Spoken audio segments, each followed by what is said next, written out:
The biting chill of mid-90s Texas night had settled over Abilene. It was late, and the parking lot of the local movie theater was practically deserted, save for a single car parked beneath the buzzing neon glow of the marquee. Inside sat Brian Bethel, a journalist, taking advantage of the overhead light to mundane ends, writing a check to pay his internet bill. The scratch of his pen against the paper was the only sound in the quiet cab of his car. Then, a sudden, sharp rap on the driver's side glass shattered the silence. Brian jumped. Standing just inches from his window were two young boys, seemingly no older than 10 or 12. One stood slightly ahead, clearly the unspoken leader, while the other hung back in the shadows, his head bowed. Oddly, despite the frigid temperature, both were wearing thin, lightweight hoodies, completely unbothered by the cold.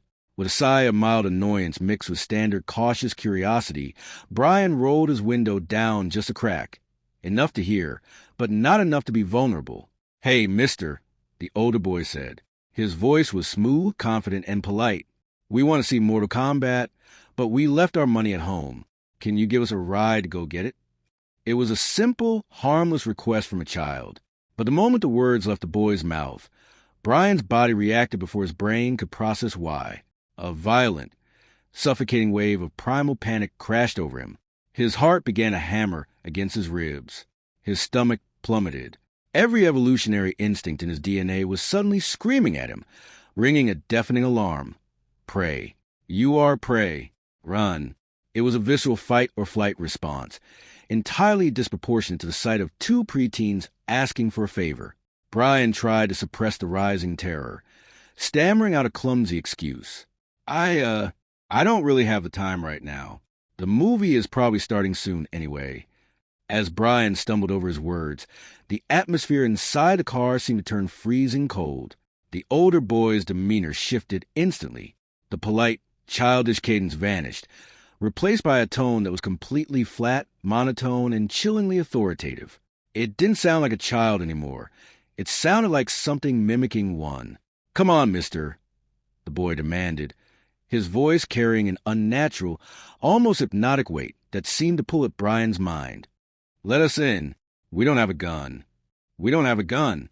The sheer absurdity and terrifying implication of a child using that specific phrase snapped the hypnotic spell. The sheer shock of it forced Brian to look up from the steering wheel and lock eyes with the boy for the first time. Brian froze. The boy's eyes were wrong. There was no white sclera. There was no colored iris. There was no pupil. From corner to corner, the boy's eyes were voids of solid, abyssal black. They looked like pools of wet ink, devoid of humanity, reflection, or soul. Brian's gaze darted to the second boy, who slowly raised his head.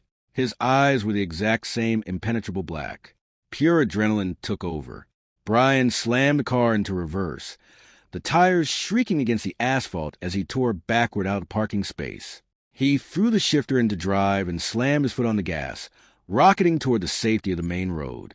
As the car hit the street, Brian's chest heaving as he gasped for air, he practically threw himself around to look in the rear-view mirror.